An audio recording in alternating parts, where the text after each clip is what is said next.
2022 के दंगल में 60 पार का लक्ष्य रखा है, लेकिन जिस दिन चुनाव होगा 20 सीटें मिलेंगी। सीटों का जो बंटवारा हुआ है उसके बाद कई जगह पर विरोध भी देखने को मिल रहा है। आप कितना बड़ा मुकाबला मानते हैं कांग्रेस के अपने? खटीमा के मुकाबले को आप कैसे देख रहे हैं? खटीमा से चूंकि हिमाचल की तर्ज पे यहाँ भू कानून बने, ब्लैंकेट बैन लगे जमीन की खरीद फरोख्त पे, उस पर आपका क्या टेक? आपने दोनों ही चीजें बताई हैं। पीए ट्रस्ट का जो मसला था उसका कंट्रोवर्शियल कानून आपको अपनी सरकार में वापस लेना पड़ा। आपको लगता है कि जो राम मंदिर के बाद जो एक फिजा बदली है उसका इम्पैक्ट उत्तराखंड में आएगा? आप अपने खुद के पूरे कामकाज को कितने नंबर देते हैं? No politics is best politics, इस सिद्धांत को मैंने अपनाया हुआ है। उत्तराखंड की सियासत में बीजेपी के पोस्टर बॉय और युवा मुख्यमंत्री पुष्कर धामी बातचीत करने के लिए हमारे साथ हैं। पुष्कर धामी जी, न्यूज 18 पर स्वागत है आपका। जी बहुत धन्यवाद। सबसे बड़ी बात यह है कि भारतीय जनता पार्टी ने 2022 के दंगल में 60 पार का लक्ष्य रखा है, लेकिन 2017 में जब भाजपा की लहर थी, कांग्रेस में बिखराव हो चुका था, तब आप 57 सीटें जीत पाए। ऐसे में अब ये लक्ष्य कैसे पूरा होगा? ये लक्ष्य पूरा होगा। और जब शुरू में सर्वेक्षण शुरू हुए थे तो लोग कहते थे कि भारतीय जनता पार्टी को 15 सीटें मिलेंगी। एक महीने के बाद कहने लगे 20 सीटें मिलेंगी। फिर 25 पर यह आंकड़ा गया, 25 के बाद 30 पर गया, 35 पर गया, 40 पर गया, फिर 45 पर गया और आज सभी कह रहे हैं कि 45 से 50 के बीच पर आप लोग आ रहे हैं। लेकिन जिस दिन चुनाव होगा उस दिन ये 60 पार होगा। लेकिन अभी हम देख रहे हैं टिकटों का जो बंटवारा हुआ है उसके बाद कई जगह पर विरोध भी देखने को मिल रहा है। ऐसे में इसको कैसे मैनेज किया जा रहा है? देखिए, क्योंकि आज हमारी पार्टी दुनिया की सबसे बड़ी पार्टी है और दुनिया का सबसे बड़ा नेतृत्व तो हमारा है। माननीय प्रधानमंत्री नरेंद्र मोदी जी के रूप में आज विश्व का सबसे लोकप्रिय नेता के रूप में आज नरेंद्र मोदी जी हैं।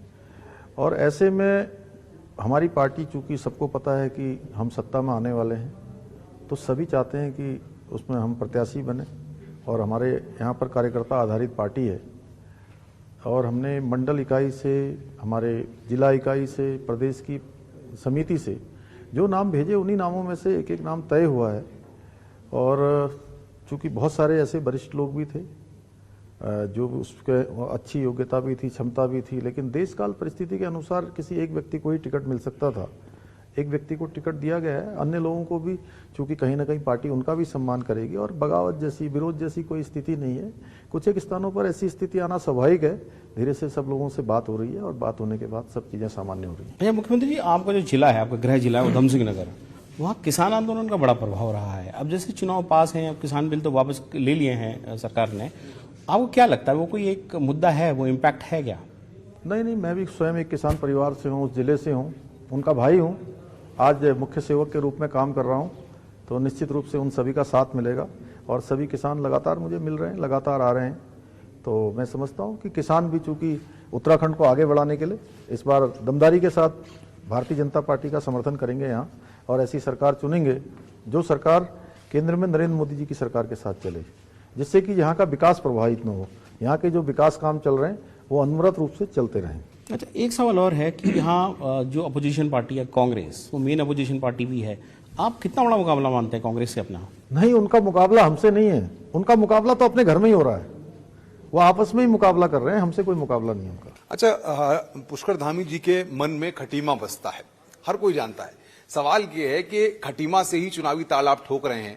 ऐसे में खटीमा के मुकाबले को आप कैसे देख रहे हैं? नहीं, खटीमा का मुकाबला तो देखिए, जब मैं वहाँ बिल्कुल एक तरह से मैं कहूँ कि अपने विद्यार्थी जीवन के बाद, अपने युवा मोर्चा के कार्यकाल के बाद सीधे चुनाव में उतरा था, तो वहाँ की जनता ने लगातार मुझे सेवा का अवसर प्रदान किया है।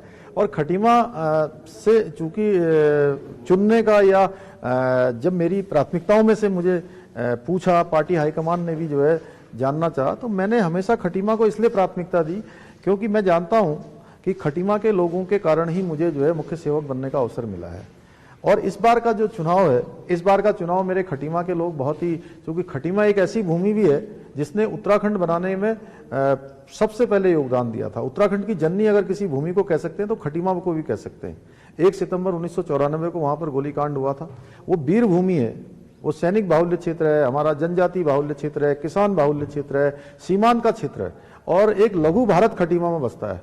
और उनकी सबकी चूंकि ये मनोभावना है और उनके बीच में से मैं आज मुख्य सेवक के रूप में काम कर रहा हूं, तो निश्चित रूप से इस बार उनका दायित्व बनता है कि इस बार का चुनाव चूंकि मैं प्रदेश के अंदर जा रहा हूं, इस बार का चुनाव वहां की आम जनता, वहां की सामान्य जनता, देवतुल्य जनता, मुझे मेरी तरफ से वही वहां पर प्रत्याशी हैं। कम समय मिला आपको, चुनौतियां अपार हैं जाहिर तौर पर, और डबल इंजन की सरकार में ड्राइवर भी बदलते रहे हैं, तो विपक्ष भी आप पर इसको लेकर हमलावर है। ऐसे में पुष्कर धामी के सामने क्या चुनौतियां लगती हैं आपको, और कैसे लगता है कि आप उत्तराखंड में जो विकास के काम हैं या बाकी चीजें हैं उनको अगर 2022 में आपको जनता भरोसा जताती है तो उनको पूरा करेंगे? नहीं, हमने बहुत बड़ा रोड मैप बनाया है और विपक्ष के पास कोई मुद्दा नहीं है। देखिए, विपक्ष मुद्दा विहीन है और उनकी सरकार भी लोगों ने देखी है कि उन्होंने अपनी सरकार के समय में केवल काले कारनामे किए हैं, काम कोई नहीं किया है। और हमने एक रोड मैप बनाया है आने वाले समय के लिए। हमने अगले 10 सालों का एक विजन लेकर एक रोड मैप तैयार किया है कि 10 सालों में हम उत्तराखंड को कैसे आगे बढ़ाएंगे, कैसे हम 2025 में जब हमारा राज्य 25 साल का होगा, कैसे हम उसको हिंदुस्तान का श्रेष्ठ राज्य बनाएंगे। वो सारा हमने एक बोधिसत्व विचारों की श्रृंखलाएं हैं, सभी विभागों को हमने 10 सालों का जो ब्लूप्रिंट है वो बनाने को कहा है, जिससे कि हम एक आत्मनिर्भर उत्तराखंड के रूप में भी बने। अच्छा मुख्यमंत्री जी, आपकी सरकार एक ऐसी सरकार रही 2017 में जब आई थी तो उसमें कई कांग्रेस के लोग थे जो गए, उनको काबू करना मुख्यमंत्रियों के लिए, आपसे पहले वालों के लिए भी एक बड़ा चैलेंज रहा। आपके लिए कैसे चैलेंज रहा, क्योंकि आपकी सरकार में तो एक मंत्री भी बर्खास्त हुए, हरक सिंह रावत? नहीं, देखिए, उन पर तो पार्टी ने निर्णय ले लिया है, लेकिन मैं वैसे सच बताऊं तो मैंने सबके साथ सहजता से काम किया है। जब भी अगर कोई बाहर भी गए हैं या बाहर करे भी गए हैं तो उनको भी हमने बहुत सहज भाव से, चूंकि कोशिश की कि सभी का सम्मान अपनी पार्टी में करें और कोई बात अगर वो कर रहे हैं तो उसका हम रास्ता निकालें। लेकिन जब स्थिति बहुत ज़्यादा आगे बढ़ गई, असहज हो गया, पूरी पार्टी का संगठन असहज हो गया और सब चीज़ें आगे आने लगी, तो उस पर पार्टी ने निर्णय लिया। इसलिए मैं अपने लिए तो कोई ऐसा, मेरे को कोई विशेष रूप से कोई दिक्कत सरकार चलाने में नहीं हुई। अच्छा, नवंबर में मेरी आपसे बात हुई थी तो मैंने आपसे ये सवाल पूछा था कि कुछ ओवर रह गए हैं, उन दिनों समय था आपके पास, अब तो चुनाव की बेला में अब आप हैं, तो आपने बताया था कि किस तरीके से आपका प्लान है करने का। अब जब आप पूरी ओवर अपने खेल चुके हैं, आप अपने खुद के पूरे कामकाज को कितने नंबर देते हैं? नहीं, मैंने कोई ऐसा रात को मैं रोज सोचता था, प्रत्येक दिन सोचता था कि मैंने अपना जितना समय मुझे मिला है, आज दिन भर का मिला है, मैंने पूरा काम किया है कि नहीं किया है। और मुझे बिस्तर पर जब मैं जाता था तो मैं इतना सोचता था और मुझे सोचने में कभी एक दिन भी ऐसा नहीं लगा कि मैंने 1 मिनट भी कभी गंवाया हो। एक एक पल और एक एक क्षण मैंने अपने राज्य के लिए लगाया है। गैरसैंण का मसला सबसे बड़ा मसला है। सवाल ये होता है कि गैरसैंण को ग्रीष्मकालीन राजधानी तो आपने घोषित कर दिया, लेकिन अभी भी गैरसैंण विकास से कोसों दूर है, उसको लेकर सियासत चरम पर दिखती है। ऐसे में गैरसैंण का मसला कैसे हल होगा, कैसे, आपका प्लान क्या है? नहीं, हमारी सरकार ने ग्रीष्मकालीन राजधानी गैरसैंण को बनाया है और निकट भविष्य में, चूंकि गैरसैंण हमारे सभी के लिए एक भावनाओं का केंद्र है, हमारे बीच का स्थान है, हमारी आज ग्रीष्मकालीन राजधानी बन चुकी है, वहाँ पर बहुत सारी अवस्थापना सुविधाएं आनी है। उन सभी क्षेत्रों में हम काम करेंगे कि जैसे कि गैरसैंण एक जो है हमारा जो आज ग्रीष्मकालीन राजधानी है, तो उसको उसी रूप में पूरी तरह से उसका विकास हो, उसका आगे का मॉडल बने। तीर ट्रस्ट का जो मसला था, उसका कंट्रोवर्शियल कानून आपको अपनी सरकार में वापस लेना पड़ा। क्या लगता है आपको कि इससे तीर्थ पुरोहित, पंडित जो लोग वापस बीजेपी की तरफ आएंगे, उनका भरोसा आप जीत पाए? नहीं, देखिए, चूंकि उस पर हमने कमेटी बनाई थी और सभी की जो मांग थी उसके अनुरूप हमने निर्णय लिया है। तीर्थ पुरोहित हैं, पंडा समाज के लोग हैं, हमारे रावल हैं, उस क्षेत्र के हक हकूकधारी हैं, पंचायत के लोग हैं, संत समाज के लोग हैं, समाज के लोग हैं, जनप्रतिनिधि हैं, सभी की भावनाओं का जो था उसमें हमने कमेटी बनाई थी मनोहर कांत ध्यानी जी के नेतृत्व में। उस कमेटी ने भी कुछ सुझाव हमको दिए थे, उसके बाद मंत्रिमंडल की समिति बनाई थी, उसमें से जो निकला उस पर हमने निर्णय लिया और निर्णय लेने के बाद सभी लोग मेरे पास आए थे, सभी ने मुझे अपना आशीर्वाद दिया, शुभकामनाएं दी, संत समाज के लोगों ने या इन सभी जो भी देवस्थानों से जुड़े हुए लोग थे। तो मैं समझता हूँ कि सभी का, चूंकि हमारे वो पहले से ही उनका आशीर्वाद हमारी पार्टी पर रहा है, हम पर रहा है, इस बार भी रहेगा।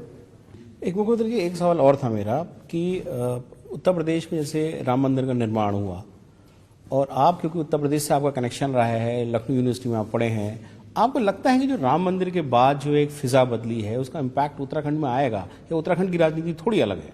नहीं, बिल्कुल, देखिए, ऐसा है कि राम मंदिर का सपना हर उत्तराखंड वासी का था।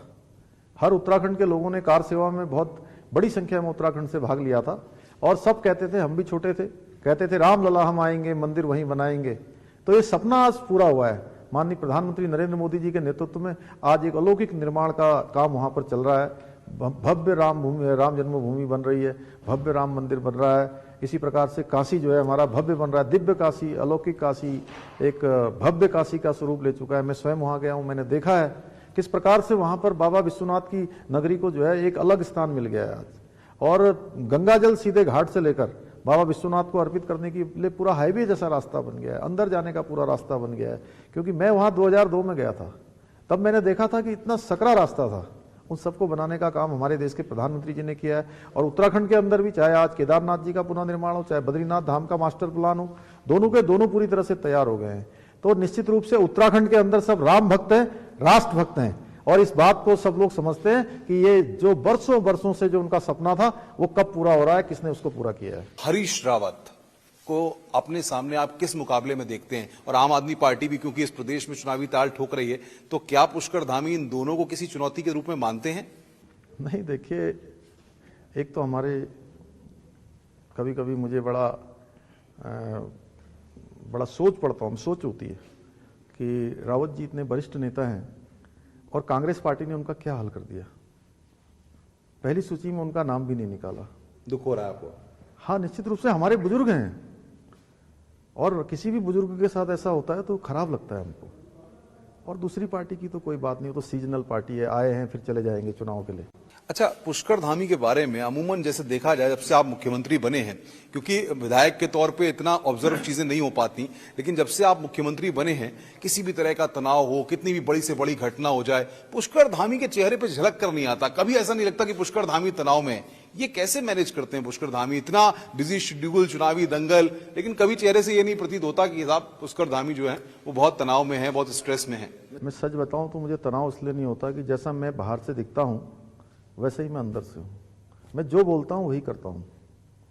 No politics is best politics, इस सिद्धांत को मैंने अपनाया हुआ है, इसको लेकर मैं आगे बढ़ रहा हूं। अब आप चुनावी प्रचार में लगे हुए हैं, जाहिर तौर पर बिल्कुल लक्ष्य भी आपको तय करना है, तो ऐसे में परिवार और बाकी चीजों से अब खटीमा में आप अपनी ताल ठोकेंगे। तैयारी क्या है? आप खटीमा में कैसे मैसेज कन्वे करेंगे?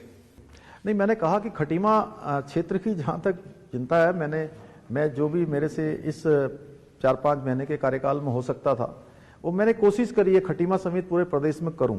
और बहुत सारे कामों को हमने आगे बढ़ाया है, बहुत सारी चीज़ों को शुरू किया है। और इस बार का जो चुनाव है वो पूरे प्रदेश की जिम्मेदारी मेरे नेतृत्व ने मेरे ऊपर दी है, माननीय प्रधानमंत्री जी ने दी है, हमारे राष्ट्रीय अध्यक्ष जी ने दी है।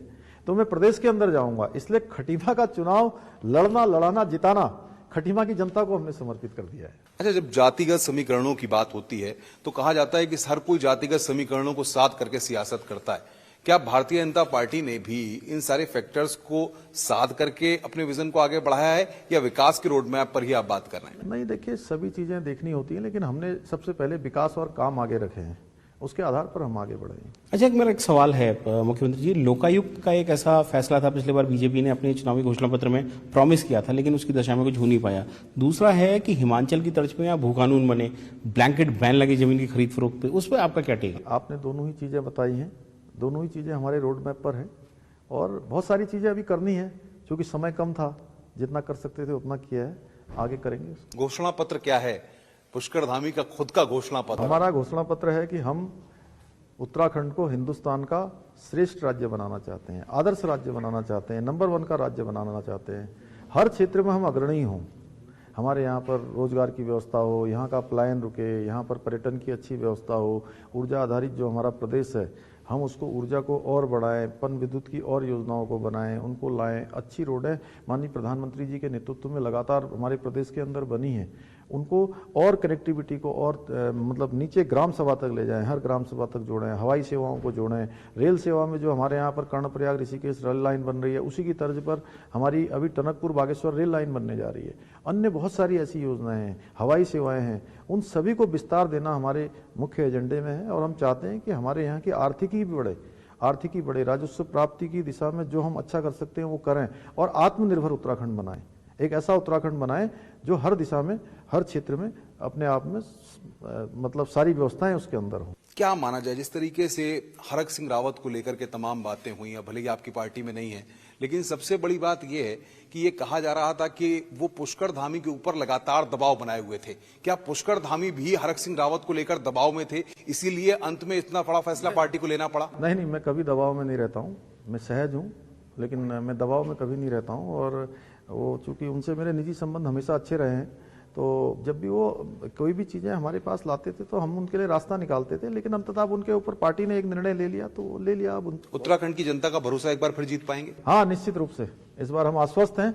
हम अब की बार 60 पार जो हमारा नारा है, उत्तराखंड की देवतुल्य जनता हमको आशीर्वाद देगी और ये हमारा नारा पूरा करेगी। तो उत्तराखंड के मुख्यमंत्री पुष्कर धामी भारतीय जनता पार्टी के पोस्टर बॉय हैं और वो दावा कर रहे हैं कि एक बार फिर उत्तराखंड की जनता 2022 में उन पर विश्वास जताएगी और वो एक बार फिर उत्तराखंड के विकास की जो रूपरेखा तैयार की है उसको लेकर प्रदेश की कमान संभालेंगे।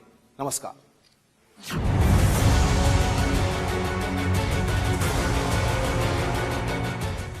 सिंह सीएम योगी से भी की मुलाकात।